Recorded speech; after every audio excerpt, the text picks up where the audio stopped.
calling the gods. Good morning. There can be no doubt that gods have appeared, not only in ancient times but even late in history. They feasted with us and fought at our sides. But what good is the splendor of bygone banquets to a starving man? What good is the clinking of gold that a poor man hears through the wall of time? The gods must be called. That's a quote from Ernst Jünger's Eumeswil, which is a fantastic work I haven't read. Now, the etymology of the word god traces back via Germanic and thence Proto-Germanic languages to find itself ultimately at the Proto-Indo-European root of Goði, which I'm obviously mispronouncing somewhat, to call upon or to invoke. And perhaps simultaneously, and not at all coincidentally, the slightly differently inflected Goði, which I'm also not pronouncing correctly, which means to pour or to render libations. A god, therefore, is quite literally in those languages which hail to us from those Germanic ancestors, one who is called upon, or one who is offered to.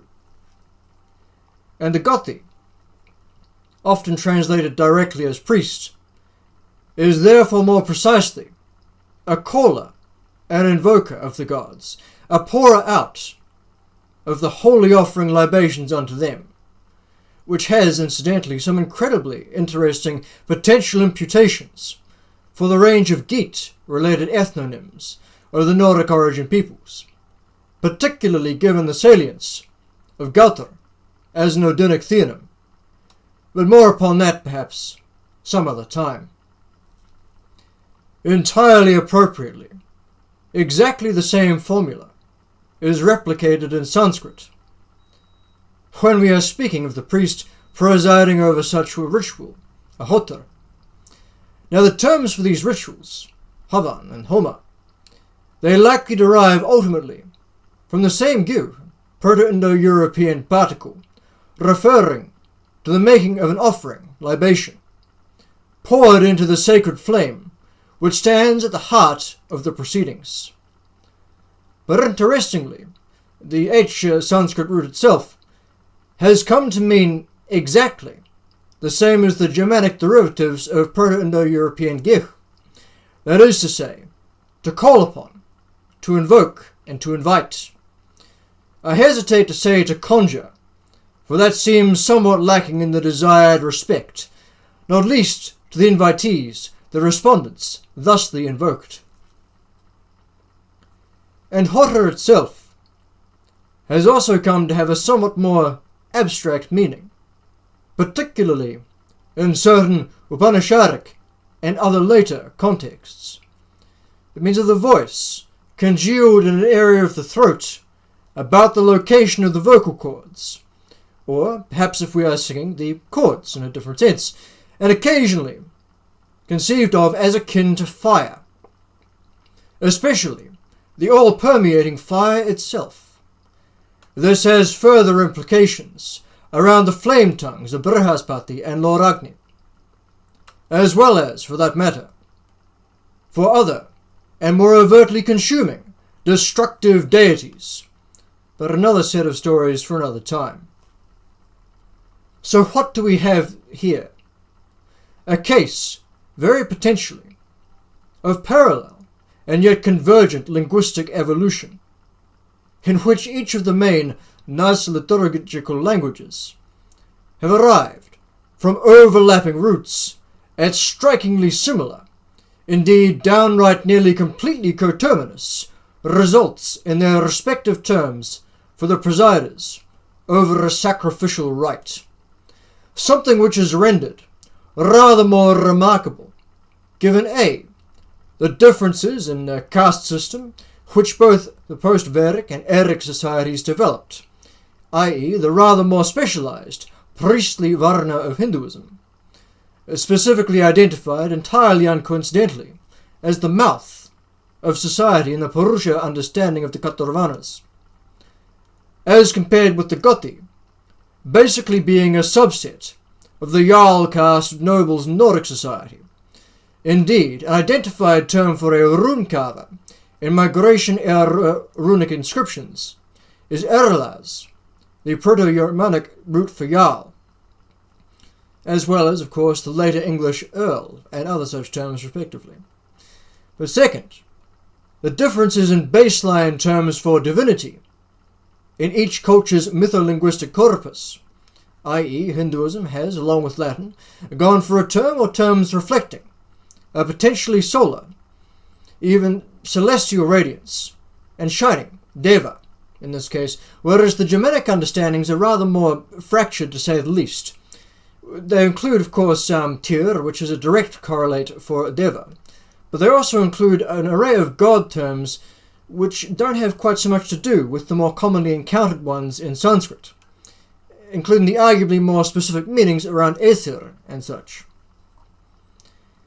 In any case, and to return to the Jünger quotation with which we incepted this piece, what we have here are two fundamental truths of Indo-European piety. Firstly, the gods are not abstract, unreachable to, uncaring, or, in a word, remote. They are not entities which exist far beyond any potential, nor possible mortal engagement nor interaction.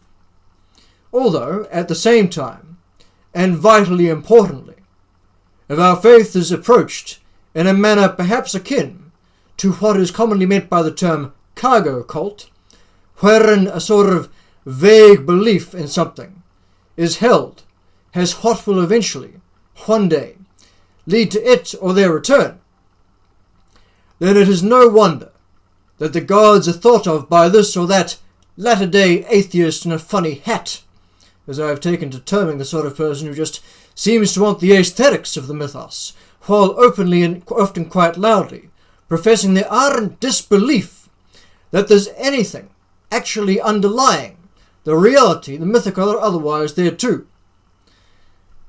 Those people tend to regard the gods as being abstractions, ehumeric echoes of long-dead men and maybe natural phenomena, because it's at best history, in the sense of musty tomes and boring, droning lectures from the worst kind of museum tour guides. Not our story, not even a story what happens to other people, but rather a story which happened so long ago to other people that it is felt to have abjectly little to no relevancy to us here today.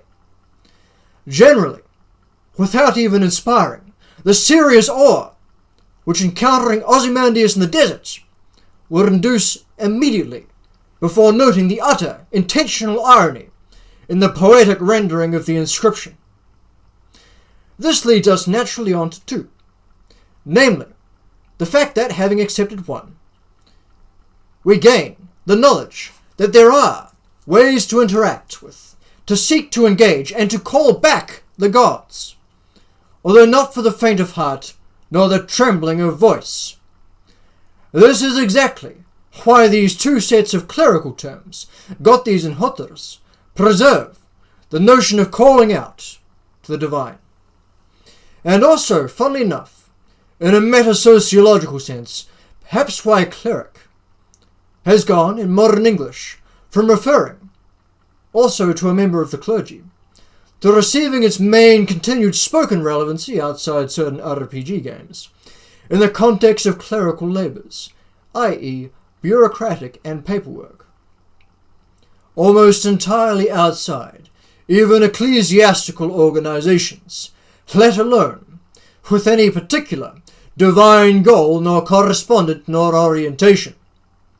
So, in summary, if a community does not call the gods, pour libations unto them, it should not necessarily be surprised to find that it seems to be living in a reality wherein the gods aren't there, i.e. responding, later transmuted to existing all up in the subjective perceptions of increasingly many parts of the world. Meanwhile, for those seeking to call back the gods, faith may be bricks, which in this context the Havan altar can be constructed with, but it is the proper manner, mechanism and mindset and mouthwork that goes with it, the fire in the altar thusly raised, the mortar between the bricks of a house, of prayer or otherwise, and a house without love is not a Homer. I apologize for that pun. But this is necessary to build these, to actually build these into a beacon of revanchism, of return. Therefore, it is a great thing indeed to be knowledgeable in the areas of theology, of mythology, and of course linguistics. But it is a greater thing still to be possessed of a belief, for that is what, even independent of the former, which may yet be academic, trivia and trivializing, rather than any genuine guide to the contents of a man's life or his mind nor ethos. It is that faith, which may yet animate and ignite proper piety, both within and beyond the bounds of the soul. But faith without deeds is meaningless, goes the proverb, and in the absence of calling, that is not Homer. That is, simply at best, hope.